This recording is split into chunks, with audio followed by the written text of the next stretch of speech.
Hello po, mga dapat gawin sa mayroong arthritis. Paraman buwelva po uli, sa mga may arthritis kapag taglamig ay mas masakit ang kasukasuan. Para bang naninigas ang litid at nahihirapan galawin ang kamay at paa sa umaga. Osteoarthritis ang tawag sa sakit na ito. Maraming tao ang nagkakaroon nito sa pag-edad. Ito ang ilang mga tips.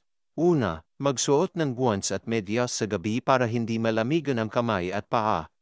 Pangalawa, magsuot ng jacket kung maginaw sa pupuntahan.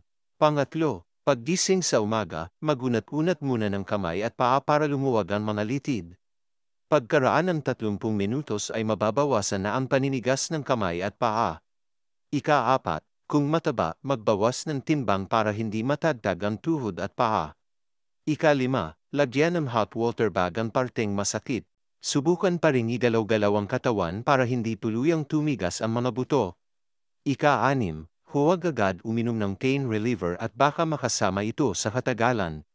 Magpatingin sa doktor. Ingat po palagi. God bless po.